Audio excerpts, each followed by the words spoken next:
all right. We are back again on the S.I.T podcast. I am your host, Sabrina Albacetti. And tonight, well, Sabrina Crumpton Albacetti. You guys know I'm sticking to the Crumpton, y'all. That's it, and that's all. Tonight on the S.I.T podcast, there's a lot of interesting things that is going to happen. We're going to talk to our new host in just a minute. She's also a guest. She's playing dual roles. This is going to be fun. But first and foremost, I have to give a shout out to my partner, Michelle.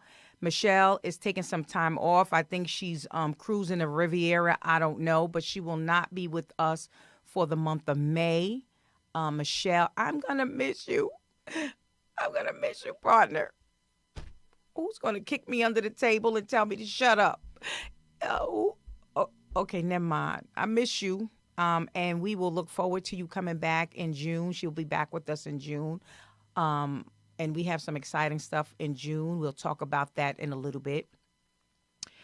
But for today's segment, I have with me, and you guys have seen her before. She's amazing.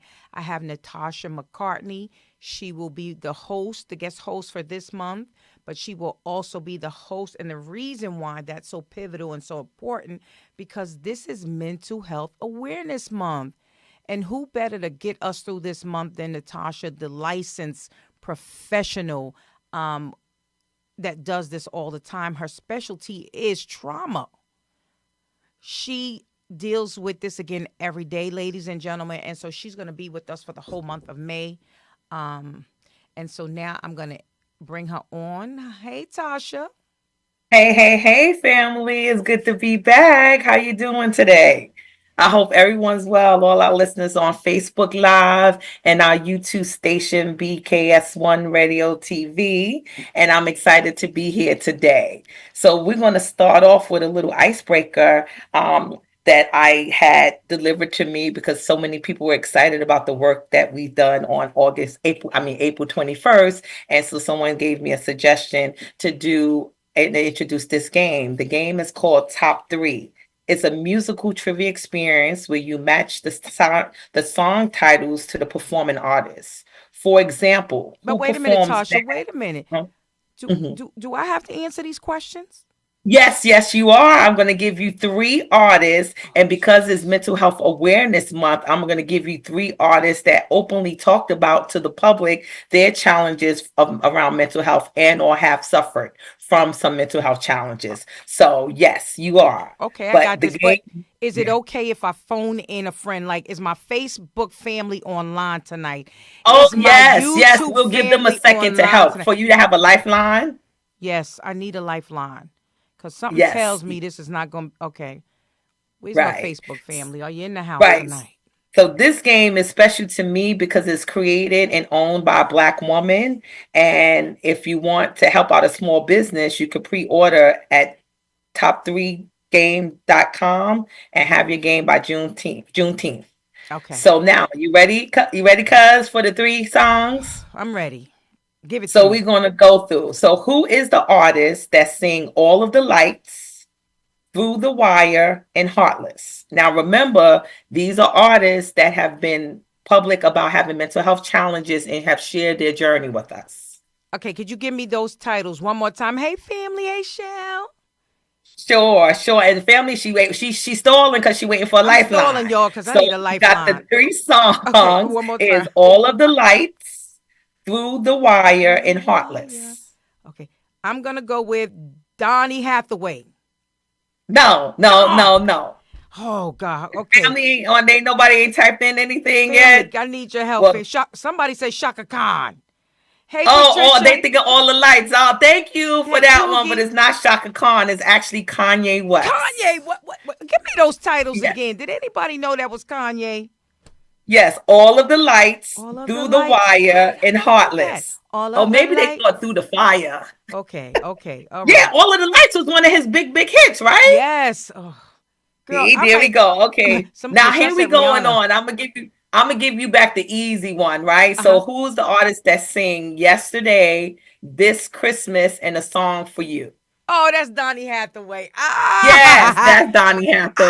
Right, ah, right. And here's the Pookie, hi last one. Pooks. Yeah, yes. Here's the last one for the night. This one will be a good one. Family, Who's listen the artist? intently. Listen, Facebook. Okay, go ahead. Oh, go ahead, Tasha. Give me the three names. Yes, so Facebook listen so y'all can help her out here. I am the only woman he think I don't know and love a woman. Mm, family, Facebook. Oh I'm man, calling. they the family over. So this is a good game. This is a reason to buy this game for game night at the house because it really is kind of difficult. I think if you gave the easy songs these artists sing, Uh huh. everybody would win. Uh And huh. so the artists that sing "I Am the Only Wait, Woman," wait. Is it he Mary think J. I don't know. Blige? Yes, there we go. Gave us What? some time. Did one of your Facebook friends tell you that? Baby. Oh So my again, you God. could purchase top three at www.top3game.com and you'll be supporting a small black business from a black woman. And I hope the family liked the little icebreaker we gave tonight. Tasha, that was really, really good. I'm telling you, you made me put on your all of the lights. How could I not get that with Kanye? You still stuck there, Yeah. yes. Okay, I'm gonna move on. I'm gonna move on. Oh, that was good. Okay, so once again, ladies and gentlemen, thank you for joining the SIT podcast. It is always a pleasure to have you online with me. I couldn't do this without you. Hell, it would be no reason for me to do it without you. So grateful to have you on with us tonight. I'm on with my co-host for the month of May, Natasha McCartney. You guys have seen her before. She's phenomenal. She is a licensed psychotherapist, and she's going to be with us here for the month of May, which is great because, as we know, May is Mental Health Awareness Month. So we're going to steal a few nuggets from her. We're going to learn some things in this month of May, and we're going to learn how to manage and maintain and move forward with mental health, mental wellness, and we're going to talk more about it. So, Tasha, I want to jump into, if it's okay with you, because I've coached before, I've mentored before. Let's talk about the difference between a coach versus a licensed professional. Can we get into that a little bit? Yes, yes, yes. And it is good. And, we did promise the audience to talk about the differences in the providers that provide mental health treatment and or support. And most people have a treatment team. So Yes. if you don't mind, I'll just start out with the two that we'll talk about all four, Mm-hmm. but people do still come to therapy and don't know the differences. Right, right, So right. there's the psychiatrist, right? Mm-hmm. And the psychiatrist is a medical doctor. They actually go to medical school and they're trained to look for the disease. They are looking to see the root of what may cause the disruptions in people's mood and their mental health by looking for the biological impact or in any type of disruption in neurochemistry. And Right. this is really, really important to know because the longer you take to address the issue, the more likely you're going to be at the chance to have medication. Because, for example, with people who have depression, if you are chronically depressed for a long time and do not get it treated, your body will not produce enough dopamine or serotonin to balance it out so you could feel joy. So many Mm. antidepressants are designed to help you address chemical imbalances to help you get back to your regular homeostasis, So to balance regulate you you. back before you got depressed. So Yeah. that is why you will see a psychiatrist. Right. A Okay. psychologist, they are trained to work with the healthy, and then they explore the deviant. So a lot of psychologists do research, and they're very important to the field because they do the research that creates the evidence-based interventions and the research behind why we do the treatment and what interventions we use as psychotherapists and as coaches. Right. So again, they're trained to look for the deviants and then do the research to give us treatment modalities to move forward when we're doing the counseling. In Gotcha. some cases, psychologists do therapy. Just, everybody got their side gig, but their academic training is based in research, and then they go on and do training and get more licensed around doing direct psychotherapy. Hmm. And different states have different rules. Right. Like I'm a New York State trained licensed clinical social worker, and just to explore the difference, and I'll talk about what licensed clinical social workers do and licensed mental health counselors do. Hmm. So we are trained from the time we step into school to do therapy. Right. Unlike the psychologists, they're trained to do research and then they learn to do therapy because they do the research to help us do the work, right? Right. And Yeah. then they go on for additional training to do individual therapy, or they do it simultaneously if they know they want to be a psychologist that does therapy. But the last time I checked the statistics, at least here in New York State, about 80 to 85% of psychotherapy was done by licensed clinical social workers and licensed mental health counselors. We are Mm. trained to assess, diagnose, treat, and implement the interventions to ensure stabilization of your emotions and return you to your previous level of healthy functioning. So that is what we're trained to do. So we're trained from out the gate. And then most of us go on to get postgraduate training to be specialists in many different areas. So I'm a specialist in trauma, and I have postgraduate studies in family therapy as well. So I'm a family therapist slash trauma expert, trauma and grief expert. So those are the two postgraduate studies I did. And I did all of my clinical studies in the master's program and then went on and became a specialist. Got you. And so do I turn it over to you to talk about life coaching, Yes. So, career coaching, and wellness coaching? and it's interesting to, and I'm going to tell you why I say this interesting, but I just want to give you the point on coaching. Hey, May. So coaching is a little different, right? There's no degrees involved, obviously. There's some certification programs, but basically, coaching is a professional partner, and so we help clients achieve goals. Um, we don't really do too much of the trauma.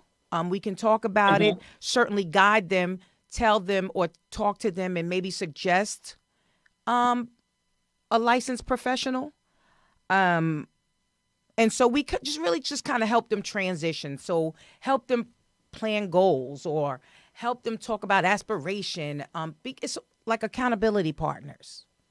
Yes, and it's very good. Again, when I talk to you guys about a lot of my clients have a treatment team, right? So that can be comprised of a psychiatrist, Mm-hmm. a social worker, me being their primary therapist, and coaching as well. Mm-hmm. A lot of my clients go on for executive work coaching, Yeah. which is something I do as well, and wellness, because again, it's a place for them to kind of process what's going on or gain more insight and awareness. And then they come back and we do the treatment around it to sustain their gains so Right. that once they finish therapy, all of the skill sets that they learn simultaneously from their treatment team is sustainable. Right. I don't know if I said this on the 21st, but please, you guys, forgive me, audience, because I'm true to what I say. I never lie. So I repeat a lot of the same things. I don't look to just make people feel better. I look for Yeah. them to get better because I Right. want people to sustain this and stop that generational transmission of trauma and go on and start healing. You Right. heal one person at a time, you heal one family at a time,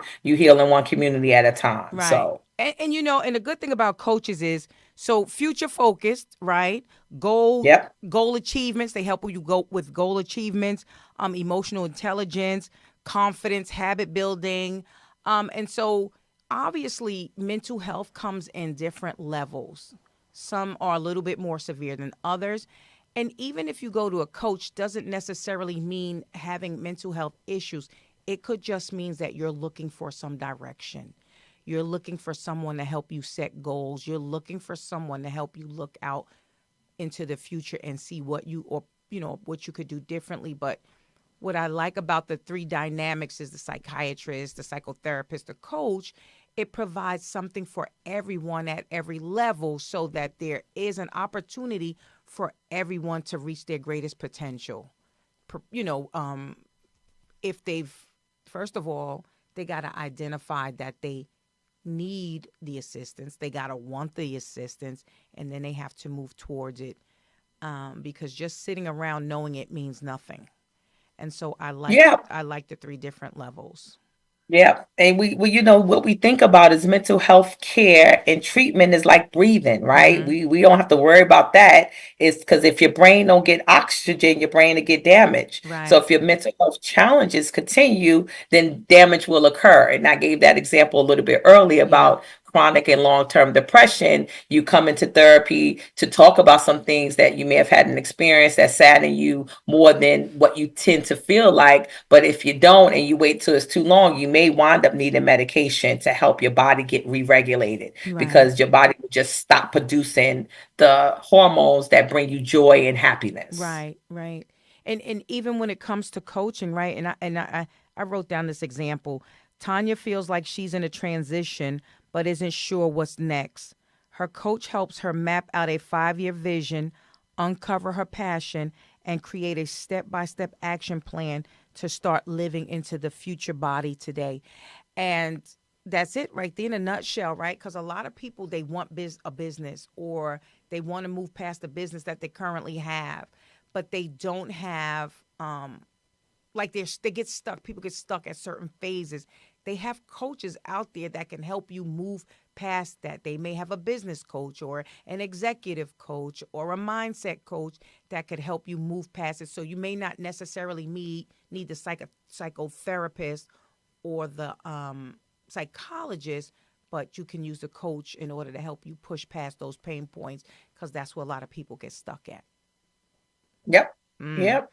That And is sometimes out of perfect. coaching, you get a lot of stuff that's revealed to you that kind of leads you. You at that point, it leads you into maybe psychotherapy be a good idea because I got moving, but I don't want to get stuck again, That's right? So right. it is really good. It's a great combination. I love when I have other people on my treatment team with me. I really do Yes. because it helps people to really get a full gamut of when you want to take care of your mental health, that Yeah. you are really serious about it. You have different people with different expertise looking at it Yeah. from a different perspective. Yeah. Yeah.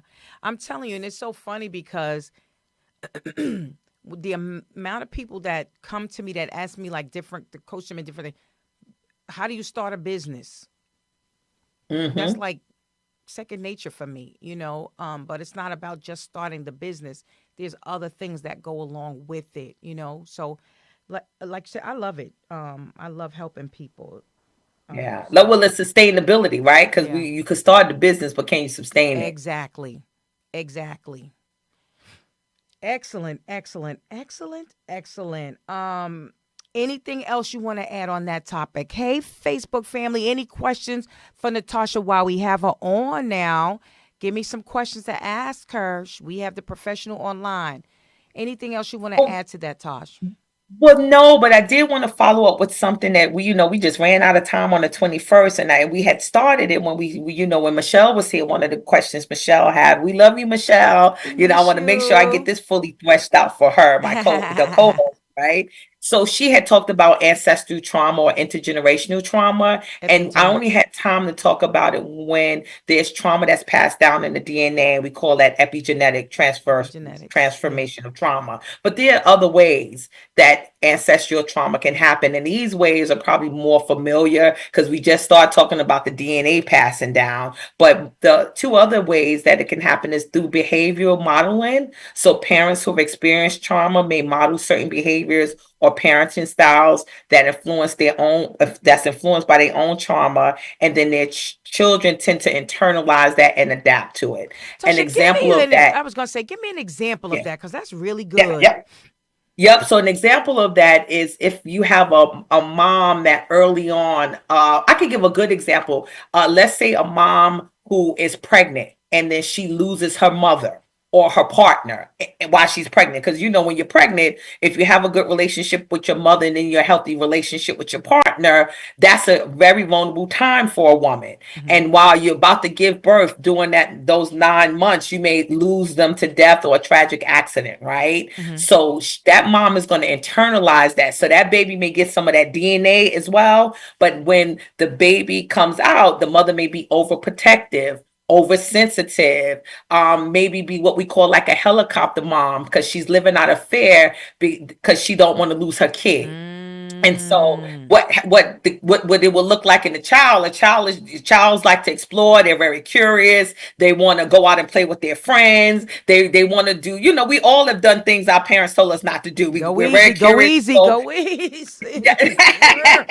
I'm gonna make it simple. Okay. Mama told you don't touch the stuff under the cabinet, and you go get the dishwashing liquid and make a bubble bath, Uh-huh. right? Curiosity like that. And then someone, and this will actually lead us into the next topic we hope to cover tonight about triggers, right? Mhm. So then mama's responding to the child being curious all the time. You then may dampen the child's curiosity. And what does that look like in an adult? An adult that's very complacent, that's fearful to be curious, that may not have a voice. So that's the transmission of it by behavioral modeling of it, not knowing that it's not your trauma, you've been imprinted on by your parents' trauma. Well, So that's an Tasha, example of well, that. can I ask you a question, Tasha? Because this one has been traumatizing me for a long time. So my Uh-huh. brother told me if I eat an orange seed, the orange is gonna grow in my stomach, and I just cannot eat oranges as a result of it because I'm scared if I eat. Okay, I digress. Really? He did tell me. I mean, I still eat Well, oranges. that's a traumatic experience, but I mean, I guess it would be, and that could really be classified as intergenerational transmission of trauma, unless you told Shayna and TJ they can't eat oranges because there's an orange gonna grow in your I stomach. almost told him that. So to my brother David, I'm Oh, just gonna tell you that was wrong to tell a little girl that. right, right, Shayna, she's sorry. You can eat oranges, Shay, and you you can could give eat them to Kai and oranges. You Callie really too. not allergic to them. You could eat them now. But that would be No, I a know. I real was be example funny. Yeah, too, yeah, because you take that to outside of, if we're going to use food, most people eat their cultural food that you grow right. up on, right? And now when you get to adulthood, there's tons of other cultural food that you may enjoy, but if you've been trained from your family, because maybe there was systematic racism, Yeah, or there was stuff going on in the community, that there were wars between different cultures, you may not eat another cultural food because your parents told you don't eat that food, or something like that. So it's not so bad. The orange with your brother, that just sound like your brother clowning around, but we can expand it because no, there's it's being always funny. Yeah, it's a spectrum of this. yeah, So, yeah, yeah. and I'm sure we all know people who were like, "Oh, I can't eat that." Oh, I can give a good example. My daughter loves to date Caribbean men, and I know she must be in love because she was eating curry goat. Now, I never ate curry goat in my life, and she was chomping down and looked real good. Right, but I didn't stop her from eating curry goat. She's like, "Mama, you don't know what you missing." So that could, if I had trauma around that, then Yeah, maybe she wouldn't eat curry goat, and she did Caribbean men. But this right. one got her eating curry goat. That is so Hi, funny. Kaylin. I hope you're watching. Hi, I wanted to Kaylin. I actually love talk to you. her about that. Yes, yes, yes, yes, yes, yes. So, Tasha, when we're triggered, and I'm just going to touch on this a little bit because I know we got a lot to talk about. When you're triggered, how does that show up in your body? Like, what does that look like, a trigger? We talk about a Right. trigger.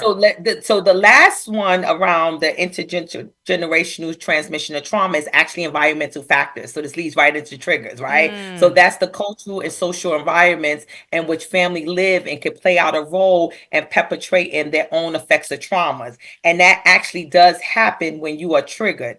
A trigger is a stimulus that is that means you have experienced a strong negative reaction in response to a current situation that's very disturbing to you in some way. This stimulus has caused a painful memory to resurface, mm-hmm. right? So that's the definition of a trigger. So basically, your brain remembers what happened to you, but the way the brain store it is it store it around sensory stimuli, and it puts it away. So if you're walking down a dark alley and you've been mugged, right? Mm-hmm.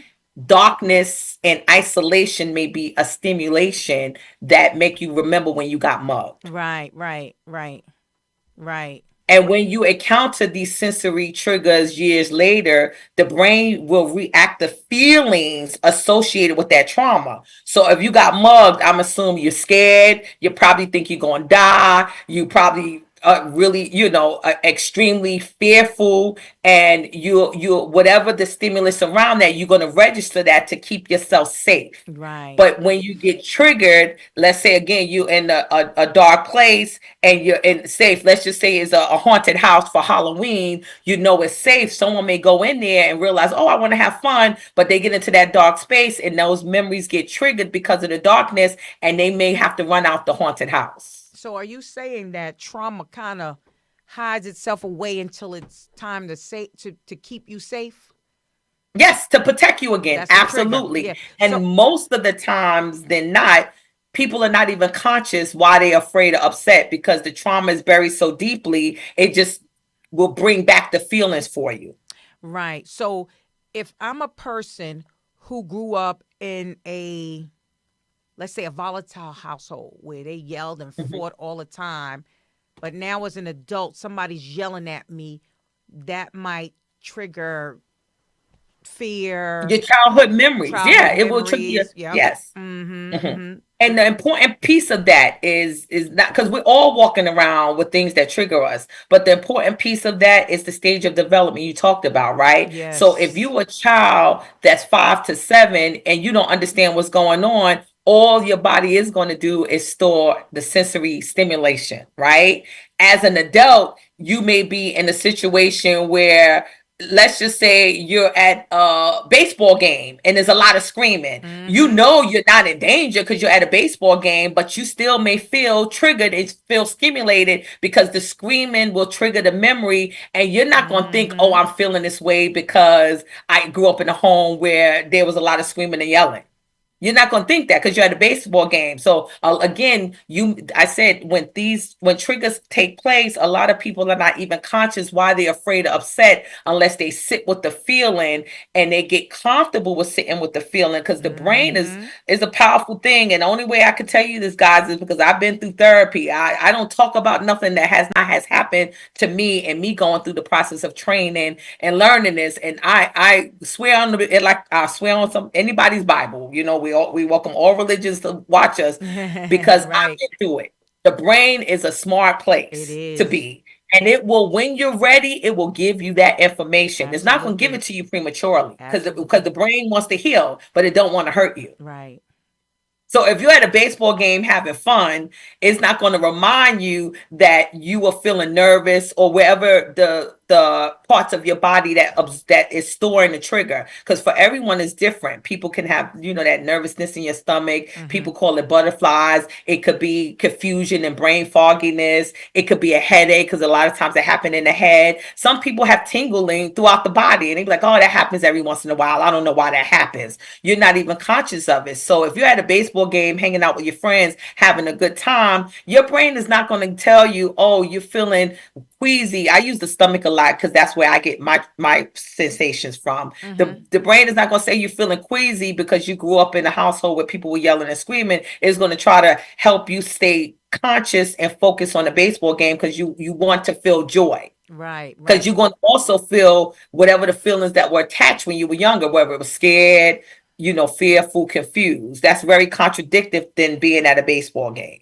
And so, Tasha, I had some of these few examples of how triggers show up. Tell me what you think.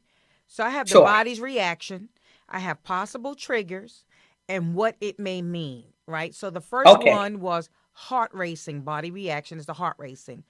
Possible Yes. triggers, loud voices, deadlines. What it may mean. You may fear failure or confrontation. What is that? What is that?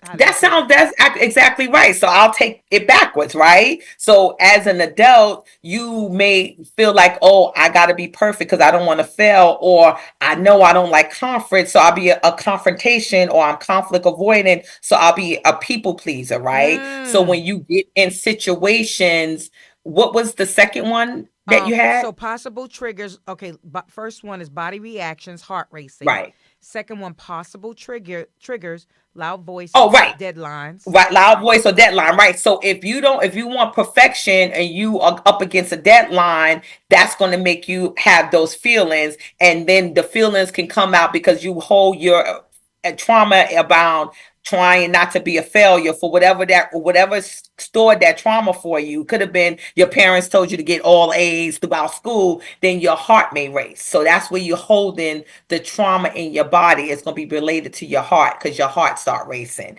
If you want to be conflict avoided and you are in a situation where someone is being directly confrontation to you and then you try to avoid it, maybe you do people pleasing, but that does not work, Uh-uh. your heart may start racing because you're trying to avoid the conflict. I'm gonna do one more And and again, you ain't gonna be conscious of that because you like, why is my heart racing? I'm racing. trying to people please. I'm trying to resolve this for the And person, to and they're still trying to be conflictual with you. and people don't realize, not all, but some don't realize, people pleasing is a trauma response.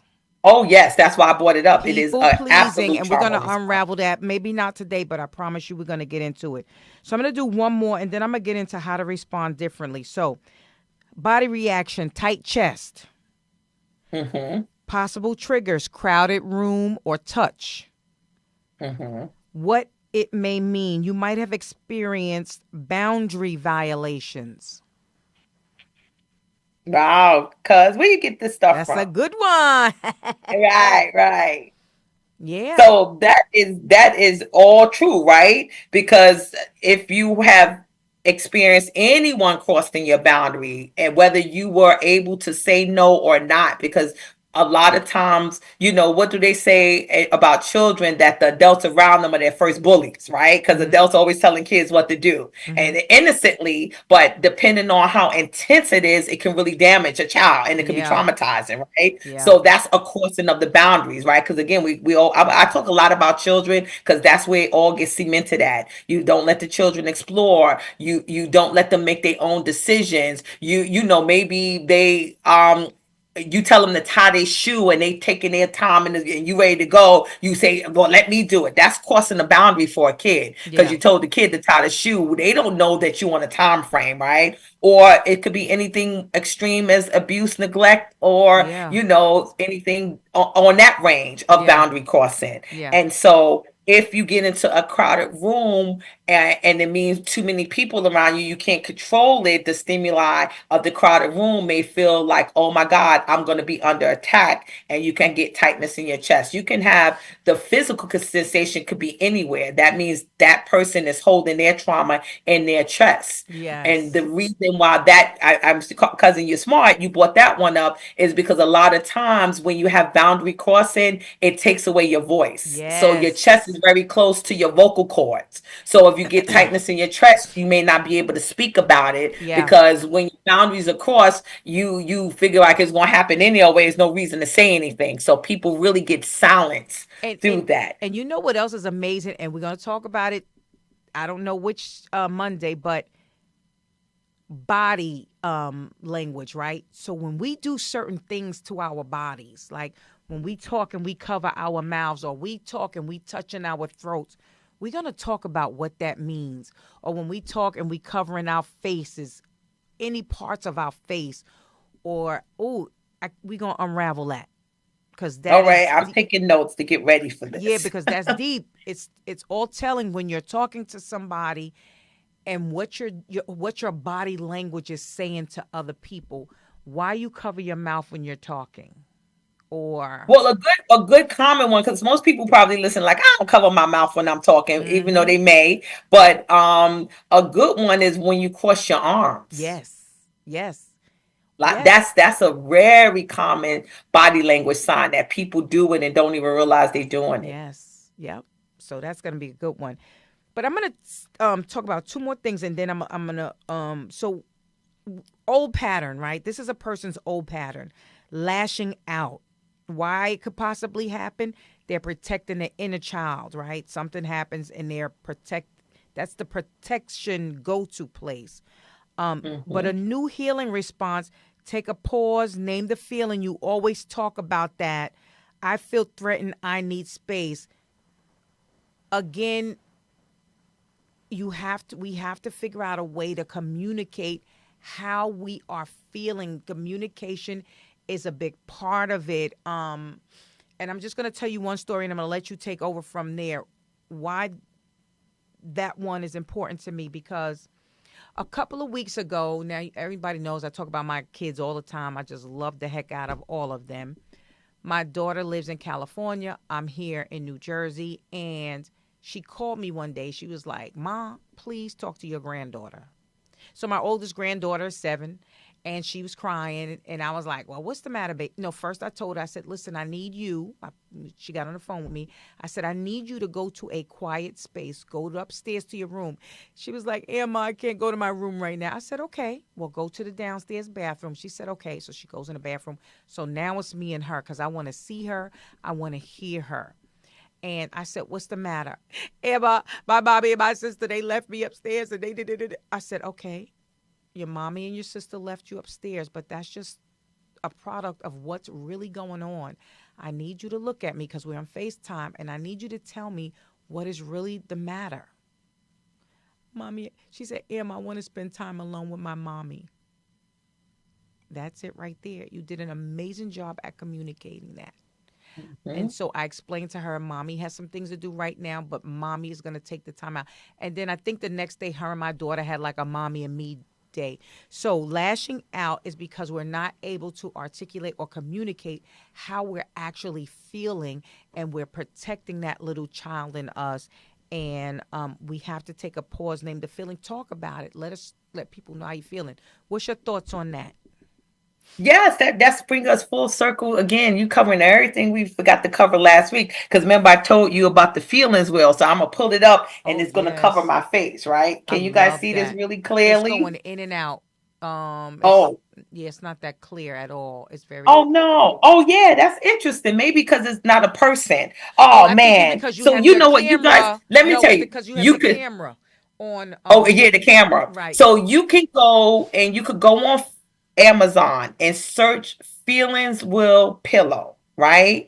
The Feelings Will is a will that has the most inner feelings that we do have. Because a lot of times people can't communicate it, Sabrina, because they don't have the language. I Yes. spend a lot of time in practice helping people develop the language, right? So even I don't know, I'm sure you told the story quickly for Callie because I know Callie and she's quite smart when Very. she said she was feeling she I don't remember hearing you say she actually said a feeling she just wanted to spend time with her mommy Right. because her mommy her and Kai left her upstairs. Mm-hmm. But it sounded like to me if she was crying and it lashed out towards her mom, she was feeling left, abandoned, or sad. Yes. Right, Yes. so she's 7, but I know my 7-year-old cousin. I've been around her since she's born. She's amazing, and she's a quite smart kid. Very. So I'm sure she may have told you the feeling, but I'm sure if you would Right. have asked her, so how is that making you feel? She would have been able to say, at least I feel sad, Yeah. right? Oh, I know that for absolutely. a fact. Absolutely. So the point of what you're making is in order for us to communicate it, we have to have language. And I'm so sad we can't see the will, but I urge all of you guys just to take a look at it. Go on Amazon and search Feeling Will Pillow. They have cups, the pillow, they have mugs, they have posters, right? Mm-hmm. And it's a phenomenon, and we use it to teach people about feelings. Everybody in my family, I bought a feeling wheel for Christmas because we give good Mm. gifts, but we give intentional gifts. And it's interesting, we both love, we family oriented, so we both love to talk about our family. So the kids actually visit me from New York this weekend, and my daughter brought her little boo with her down. And so my husband said told him the feelings wheel and said, when you and Kaylin are having some discussions that y'all can't get through, I want you to use this wheel and tell her how you feeling. So here he is setting up possibly his future son-in-law to be like, you better be able to communicate those feelings because that's what we do in I this love family. And it. so right, if you guys are looking at it, you're gonna see that there's the inner circle that have 6 of the feelings that we hope every human know. Yeah. So the will I'm looking at, and some of them vary, but the will I'm looking at has fear, anger, disgust, sad, happy, and surprise. Then there's an outer circle, but it also goes into a triangle. So let's just pick happy because I'm a happy person, right? So the outer circle for happy is 2 outer circles. So the second outer circle says happy can also be optimistic, intimate, peaceful, Mm. powerful, accepted, proud, interested, and joyful. So you can have a range of feeling happy, but you could describe it differently if you learn more words of feeling. So you may be feeling very powerful and don't know that that could be also a joyful moment at the same Right, time, right. or optimistic and don't know, wow, I'm feeling optimistic about what's to come. And that makes me feel happy, right? Because it's all connected. And then the outer layer says, for happy. This is the outer layer. And this is just, a sample of it. There's tons of hundreds of thousands of words that describe our feelings. But this outer layer says inspired, open, playful, sensitive, hopeful, loving, Mm, courageous, fulfilled, respected, confident, mm, important, inquisitive, mm-hmm. amused, ecstatic, and liberated. So Right. again, all of those I just spoke about are feelings that can also be associated with your happiness. So Mm-hmm. I actually love this will. I encourage all of my parents and especially relate when I do couples therapy, because I do a lot of couples therapy, because I told you guys I'm a family therapist, so I get a lot of couples. I encourage my couples to buy it. So I didn't know about the pillow. I have to tell you, sometimes I bring resources because I just, I'm doing the work over 30 years now, but I shared the feelings will with a couple, and the younger generation keep me grounded. The wife in the relationship, she was so blown away with it, and they had it on the refrigerator, and she was so blown away with it the way her husband was using it. She actually was the one who found the pillow on Amazon, and then he Mm, showed it to me because it was his birthday gift, and he was nice. really really excited. And now their daughter played with it, so this little girl that's growing up in this house, she got this wonderful pillow to play with. Her parents are going to be talking to her about their feelings. So when we talk about generational transmission of trauma here, just doing couples work, and couples don't come to me because they think they don't know how to express their feelings. They generally come with me because they have problems. But you see how me giving them one resource could transform the whole family. Right, right. And So if please I take a look at it, you guys, and so the bring some mugs, some feelings t-shirts to will, your yeah, house, or the and pillow. if you guys get it before our next session, let's talk about it a little bit more. Tasha, Yeah. that's a good point with feelings will, right? And talking about how you express your feelings. My granddaughter did an amazing job at communicating. I don't remember if she told me how she felt, but at least telling me what the real problem was. That was amazing. Right. I gave her the safe space to do that, though. I made it about her and I wanted to see her, and she knew that by saying, go to a place by yourself. How can people feel safe enough or start to feel safe enough where they can communicate how they feel? Because a lot of people, I don't know if vulnerable is the right word for this setting, Mhm. but don't feel safe enough or maybe not even know how to say. You know what I mean? How do they start to tell people how they feel? Well, if that's a challenge, so I'm going to take it back to Shayna, your daughter. Your daughter created the safe space for everyone. Oh, Because she's one, amazing she was feeling like obviously she couldn't handle it in that in moment. that And, moment. Yep. I know, she got the two girls and she trying to manage being a mom. We don't know. She could have been trying to get dinner done or whatever was going on, do the laundry. She knew that she had a community to come to because her mother is there to support her. Even though you Always. thousands of miles away, she knows she can call you. For all you who listening, it's a 3 hour time difference between LA and New York. So Yeah. I don't even know what time it was she called, but she knew she could call her mom and her mom answered. What your daughter demonstrated for your granddaughter, that I'm calling my mommy and I'm passing you along to her. So that's a safe space for me. So it's a safe space for you. But I'm sure, since these kids was born, your grandchildren, I've watched you. You've demonstrated a safe space for your children. I role model some of my parenting after you. I watched Oh, you you're raise gonna make me TJ and cry. Shayna. So it starts with creating that. So to swing it back to your question, Uh-huh. if individuals don't feel safe, and vulnerable is a good word, safe and vulnerable to communicate their feelings in That's relationships right. that they're in or in environments, then they need to ask themselves some questions. Right. And if That's they don't where I was have trying all to the get answers to. to those questions, then that's a telltale sign that maybe you need to seek some assistance to sort this out, because maybe you don't even realize that you're living in complex trauma on a daily basis. Yes. Yeah. That's the part. And we're going to unravel that some more during the coming weeks also. Are you in the right space and place to feel safe and vulnerable enough to express your feelings? And if not, why? And that goes again, that people pleasing. We're gonna really untangle that one in the coming weeks because that's my favorite. Because I love when people go, I just help everybody. I just love helping everybody. Oh, I never Mm. say no, and I'm getting tired. We gonna talk about that. We gonna talk Yes, that's about it. good to talk about. Yes, yes, yes, yes. Oh, this is some good talk. So, I see something in the Facebook that I really want to talk about. Poogie, you made a comment. You said, person with the power will make them feel safe. And we just talked about that a little bit. Give us a little bit more, and I'm going to wait for your response because that's a good one. Anybody else on Facebook or YouTube have something they want to add, a question, a comment they want to ask or say Right. while we have the illustrious, the professional, the licensed psychotherapist, Miss Tasha McCartney, on with us today. And if not, we're going to keep going and we will wait for your questions. Tasha, Yeah, that was whoever made that comment was that's exactly what I demonstrated, right? yes, Because yes, Shayna had the power in that moment. She deferred to you. Callie watched her call you and said, talk to grandma. Then grandma became the that's power, right. and you isolated it between you and Callie for Callie to feel safe so that she know you're gonna go back and tell Yep, mama what to do. yep, yep. So whoever made that comment is Poogie, right on time. Shantae, yep. I wanted her to add a little bit more perspective on that, Oh, but she okay. was pretty much on point with what she was saying. It's the person of power that will make them feel safe. So then I guess my question is, and we you talked about that again, but I'm gonna bring it up one more time.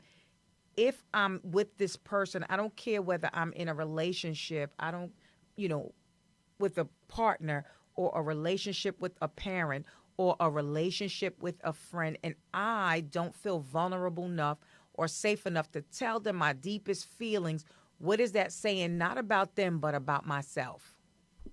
Right, that you're willing to be in a place where you don't feel safe, and that may be a trigger as well, right? Because Right. if you're willing to stay someplace you're not safe, clearly there's something else that's creating mechanism in your brain and your body to tolerate that, right? Because Right. that's what you're doing. You're in a relationship that you're tolerating.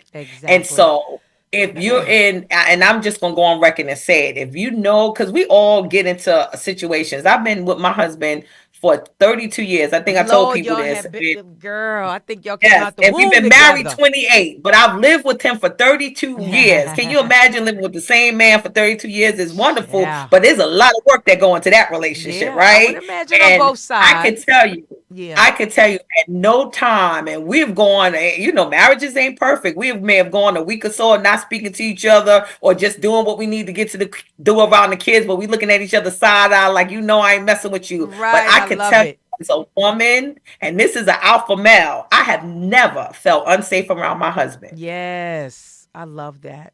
I And love that. I'm a therapist, so I'm very different, right? But it's been some times where I've kind of did not act in the most therapeutic way. And Right. I can remember one day I was up in his face with my finger, and he was looking at me. He said, "Tasha, get out my face," and I didn't. And then after it was all said and done, I had to check myself and say, "Girl, what the hell were you doing? You better never one disrespect that man like That's that, right. or two do that ever again." But I can tell you, even I was probably responding to a trauma response then. I Yes. I don't oh, I do remember what it was. We was fighting about my son playing football and he trying to tell me what his mama said. So that's a whole nother story, Okay, we can right? talk about Like that. else stuff. I remember that, Y'all right? mamas let But them the sons be with their wives and not okay. Right, I'm a right. That's a whole nother story. God bless her soul. I I love love her to y'all death. But she mamas. was trying to tell my son about her son about the baby boy playing football. But in the event, even when I was doing it, I did not feel unsafe. I did not feel like that something unsafe was going to happen to Yeah. me in that moment. And I was out of line. I was Yeah.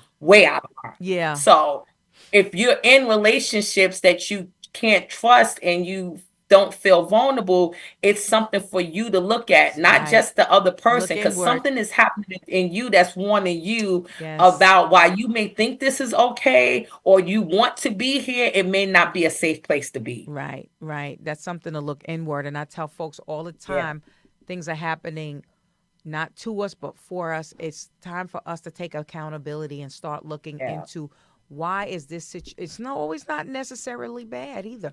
Why is this No, no, situation coming it up now? happening. But I'm gonna Yeah. go on the And, other. and I'm gonna let me just just say one more yeah, thing about that, because I think people may wonder about, well, what if it's your parent, right? yeah, You know, I get a lot of adults that come to me because they want to have better relationships with their parents and yes, they want to feel safe with their parents. So again, it is something that they ain't bringing the parent to therapy. They're coming to therapy to say, well, these things have happened.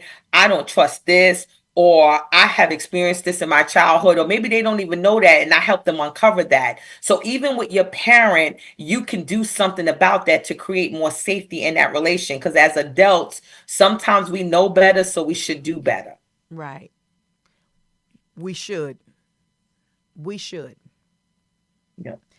I love that. But I was going to ask about the other part of the spectrum, meaning that so you have, and I'm just going to use me even though it's not me.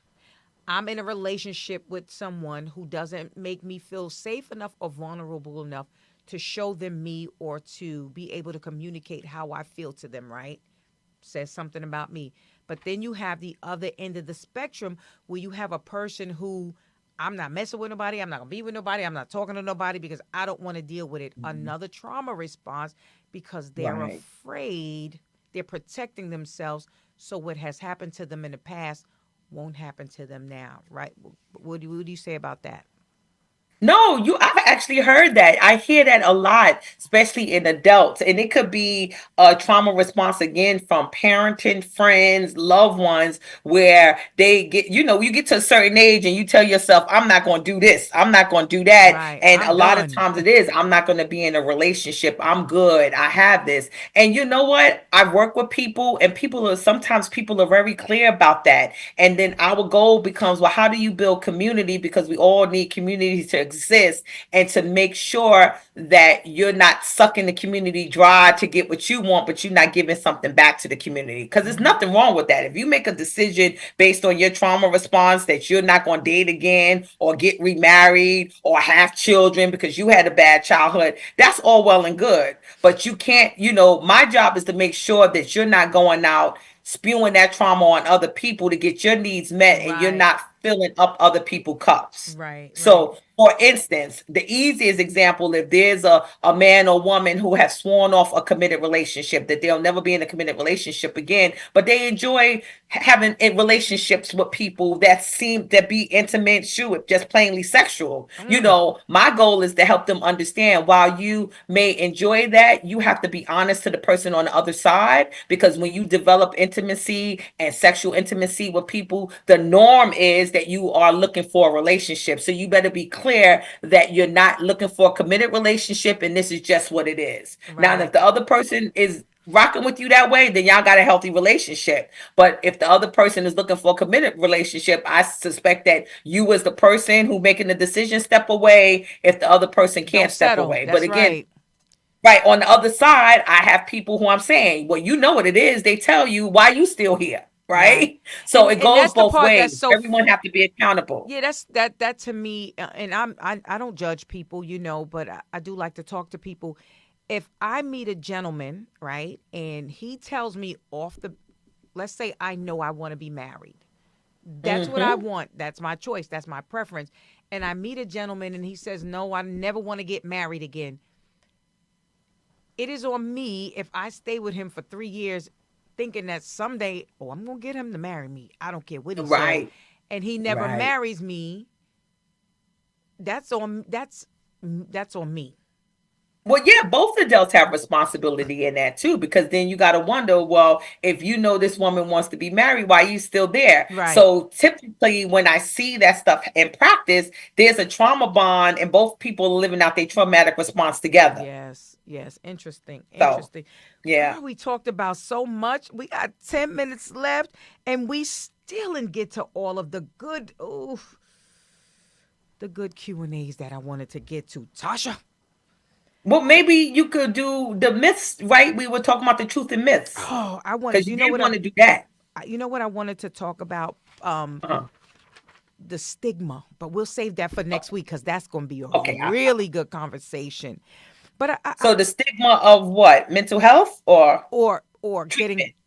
treatment, mental health Okay. treatment, because I got a lot of questions, a lot of stuff around that, and I know we're not going to cover that today. So for my folks Yeah. out there, if you want to learn about the stigma of why people think don't go get health care for their mental health, we're going to unravel that next week, and that is really good. But I read this thing today, and I thought it was really good. And I just want to read it. It says, to be unhealed is to be hidden in plain sight, smiling while silently aching, functioning while quietly fading. To be unhealed is to replay the same patterns and call it personality, to carry the weight Mm. of survival and mistake it for strength. But healing is not a betrayal of who you've been, it's a reclamation of who you truly are. So when you finally say, I'm tired of pretending, that's not weakness, that's the beginning of your freedom. When I read this today, I Oh, just thought it was wonderful. so What did we beautiful. do with the poetry? Two snaps for Two that one. snaps, yeah. Even though I read it a little sloppy, but I just thought it was so beautiful. Yeah. Taking care of Well, your post it mental on health. your I stories because will. then people can see it. Take Yeah, taking because care. that's deep. I think that's really deep. I think you could think a lot about that. That I was listening to every word and in your pauses, and there's a lot of messaging in that. Yeah, to be healed is to be hidden in plain sight. To be unhealed is to be hidden in plain Hmm. sight, smiling Hmm. while silently aching, functioning while quietly fading. That's deep. Yeah.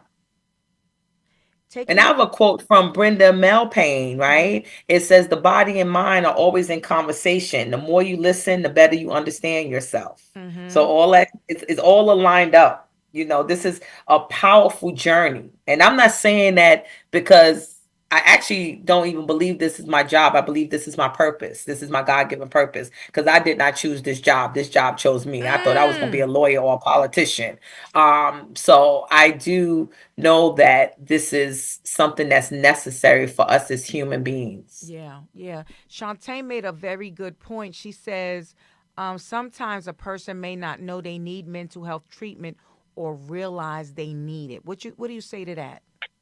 Well, hey, we actually have that as one of the topics, So you want to right? save it? About what is the signs and symptoms of a mental health challenge. So, Shantae, we will get into that, and people don't know. And the part of what you just read, Sabrina, Mm-hmm. talks about that, right? Yes. Because I think there's a quote in what you just said. Because I used that quote last time that to be unhealed is to think in the behaviors may be part of your personality. I think that's what you said. Mm-hmm. And the reason that one sentence resonated with me is because I said 2 weeks ago that much of what we think is our personality is us wrapped You up in our said that. trauma. So So it's a lot of times people don't know that they have the challenges, but we do have lined up for future sessions and podcasts to talk about what are the signs and symptoms of a mental health challenge. yeah. So I'm going to read that, but I'll just start when you feel like you have changes in your mood and your body. Yes.